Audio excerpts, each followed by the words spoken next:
வணக்கம். நான் விஜய் விஸ்வா பேசுகிறேன். மிக்ஜாம் புயலால் சென்னையில் பல பகுதிகள் கடுமையாக பாதிக்கப்பட்டிருந்தாலும் படிப்படியாக முன்னேறி வர நிலையில் கிட்டத்தட்ட 7 நாளே கடந்து இன்னும் எங்களுக்கு எந்த நிவாரணமும் கிடைக்கல அப்படின்னு வேளச்சேரி பகுதியிலேருந்து தொடர்ந்து கால் வந்துட்டே இருந்தது. அதனால் நேற்று போய் பார்க்கலான்னு போனோம். போனப்போ தொடக்கத்தில் ஒரு கால் கனகளவு தான் இடம் இருந்தது, தண்ணி இருந்தது. ஃபுட் எடுத்துகிட்டு போனால் உள்ளே போக போக போக கிட்டத்தட்ட 4 கிலோமீட்டர் 3 கிலோமீட்டர் வரைக்கும் தண்ணி போயிட்டே இருக்குது. மக்கள் வீட்டை விட்டு வெளியே வராமல் அடைஞ்சு கிடக்காங்க. அந்த பகுதி ஃபுல்லாமே பயங்கர துர்நாற்றம். தண்ணி கிட்டத்தட்ட இடுப்புக்கும் மேலே தண்ணி. யாராலையும் வீட்டை விட்டு வெளியே வர முடியாது.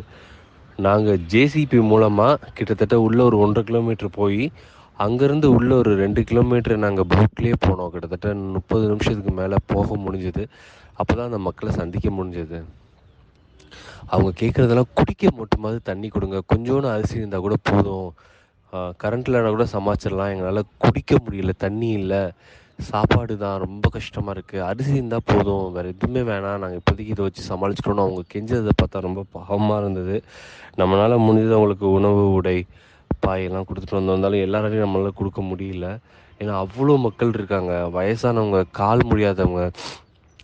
ரெண்டாவது நம்ம போட்டில் போகிறப்போ அவங்க வர வேணாம்னு சொல்கிறாங்க. இந்த பக்கம் வராதீங்க, இந்த பக்கம் ஆழம் அப்படின்னு. ஏன்னா ஒரு இடத்துல தான் மண்பாதை இருக்குது, மீதி பூரா முள் புதர் இருக்கும். அவங்களுக்கு தெரியும் இல்லைங்களா, ட்ரையாக இருந்தப்போ எந்த பகுதியில் மரம் இருந்தது, முள் இருந்ததுன்னு. அந்த பகுதியில் போகவே முடியல. கை நான் போட்டில் இருக்கிறதுலேருந்து ஒரு 2 நிமிஷம் தண்ணியில் நடந்தால் அவங்கள பார்த்துடலாம். ஆனால் அவங்க இங்கிட்டு வராதீங்க, சுற்றி வாங்கன்றாங்க. நாங்கள் சுற்றி வர்றதுக்குள்ளே ஃபுட்டு காலியாகிடுது. ரொம்ப கஷ்டமாக இருக்குது. எனக்கு அந்த மாதிரியான சூழ்நிலையாக இருக்குது. தயவுசெய்து இந்த செய்தி மூலமாக அவங்களுக்கு நிவாரணம் கிடைச்சா ரொம்ப சந்தோஷம். நன்றி. விஜய் விஸ்வா.